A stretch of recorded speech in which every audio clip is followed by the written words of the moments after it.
अस्सलाम वालेकुम, welcome to my channel, welcome to another vlog.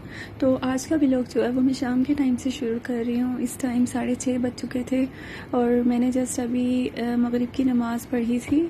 और मगरिब की नमाज़ पढ़ने के बाद जो है वो मुझे चाय की इतनी ज़्यादा क्रेविंग होती है, इतनी ज़्यादा मेरा दिल करता है कि बस मुझे कोई चाय बना कर दे दे और मैं पी लूँ। तो आज जो है वो चाय के साथ मेरा कुछ खाने को दिल कर रहा था। वो चाय के साथ जब तक कुछ हो ना चाय का मज़ा ही नहीं आता। तो यहाँ मेरे पास रोल पड़े हुए थे जो कि मैंने लास्ट डेज़ में जो है बना के फ्रीज़ किए हुए थे। तो मैं यहाँ रोल निकाल रही हूँ और मैंने 3 रोल लिए थे। 2 मैंने अपने लिए लिए थे और एक मैंने मेरी गुड़िया के लिए लिया था।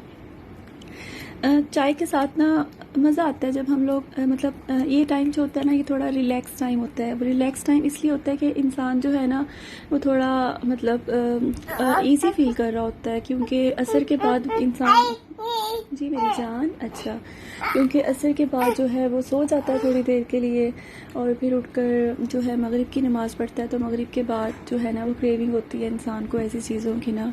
तो यहाँ पर मेरी गुड़िया जो है वो सो रही थी, तो मुझे ये था कि जब तक ये सो रही है मैं जल्दी जल्दी से कोई काम कर लेती हूँ, क्योंकि माँ को ये होता है कि जब उसका बच्चा सो रहा है ना तो वो जल्दी जल्दी से ना हर काम कर ले, क्योंकि बच्चे इतना तंग करते हैं। क्या करें, बच्चे हैं, बच्चे तो तंग करेंगे। बच्चे नहीं तंग करेंगे तो और कौन तंग करेगा। तो बस मैं यहाँ पर सिंपली अपने जो है रोल फ्राई कर रही थी। चाय मैंने बनने के लिए रख दी थी।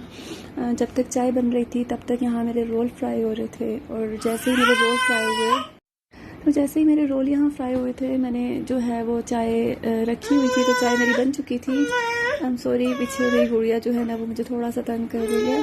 तो यहाँ पर मेरी चाय भी जो है वो रेडी हो चुकी थी। मैं यहाँ कप में चाय डाल रही थी और मैं साथ साथ ये सोच रही थी कि मेरी गुड़िया उठ जाएगी तो मुझे कोई काम नहीं करने देगी, क्योंकि मैंने अभी रोटियाँ भी बनानी है।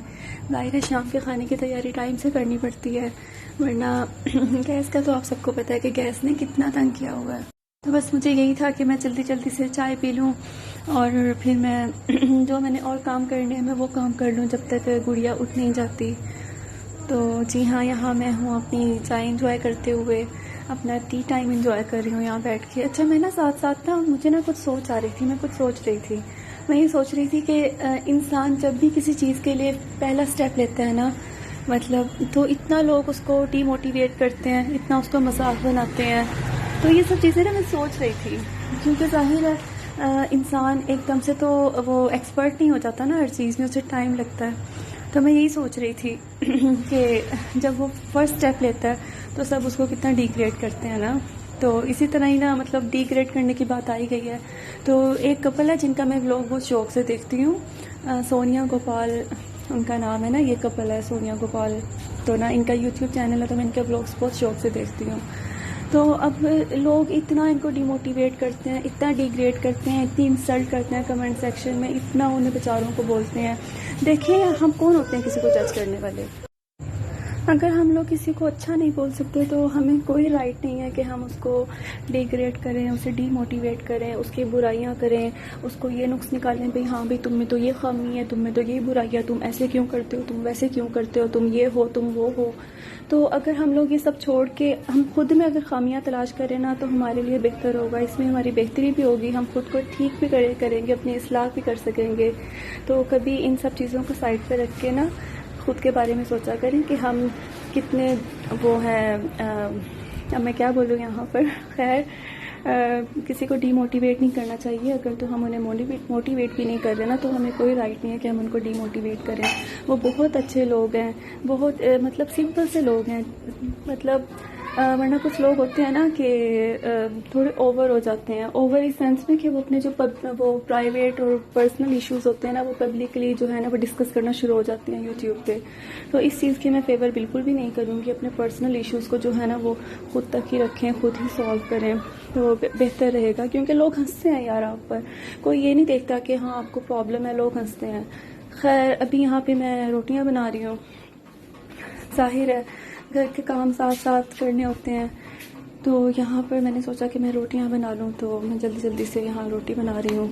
तो उसके बाद भी मुझे बहुत काम करने हैं। उसके बाद मैं सोच रही थी कि मैं किचन की सफाई कर लूँ, क्योंकि जाहिर है घर के काम होते हैं तो चूल्हा वगैरह जो होता है वो जल्दी गंदा हो जाता है। स्टील का है तो वो बहुत जल्दी ना जल जाता है, मतलब चूल्हे की आंच से ना वो बहुत जल्द ना मैसी हो जाता है। तो मैंने सोचा कि मैं साथ साथ वो भी कर लूँगी। तो यहाँ जो है वो मैं रोटियाँ बना के शाम की फ्री हो गई थी, तो अभी जो है वो मैं चूल्हा क्लीन कर रही हूँ। तो बस मैं यही सोच रही थी खड़े खड़े सफाई करते हुए ना कि हम लोग बहुत नाशुक्र हैं।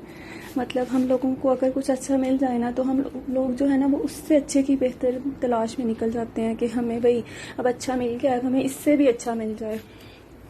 तो मेरा जो है ना वो ये मानना है कि इंसान को जितना मिले ना उसे अल्लाह का शुक्र अदा करना चाहिए कि अल्लाह तूने मुझे इससे भी नवाजा, और अगर मेरे लिए बेहतरी होगी ना तो मुझे और जो है ना चीज़ों से नवाजेगा।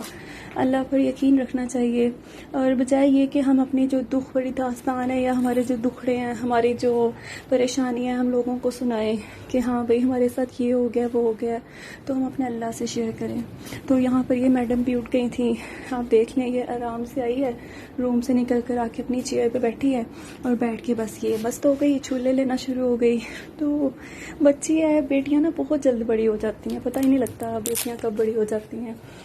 बस अल्लाह से दुआ है कि अल्लाह हर बेटी के नसीब अच्छे करे। माँ बाप अपनी बेटियों को सब कुछ दे सकते हैं, सब देते हैं जो है ना, मतलब वो जितनी भी एफर्ट लगा लें वो हर चीज़ बेटी को दे सकते हैं। मतलब दे सकते हैं इस सेंस में कि वो कोई भी मेहनत करेंगे अपनी बच्चियों को देने के लिए, लेकिन एक उनका नसीब है जो वो उनके हाथ में नहीं होता। तो अल्लाह से यही दुआ है कि अल्लाह हर बेटी के नसीब अच्छे करे, उनको हर परेशानी से महफूज रखे, उनको फर्मा बरदार बनाए माँ बाप का, उनको ढेरों खुशियाँ दे। तो बस आज का ब्लॉग इतना सा था। अगर आपको पसंद आए तो लाइक कीजिएगा, शेयर कीजिएगा। और यस, उससे पहले जाते हुए ये मेरे पास प्रोडक्ट है चिल्तन प्योर की एलोवेरा जेल है, तो ये 100% ऑर्गेनिक है।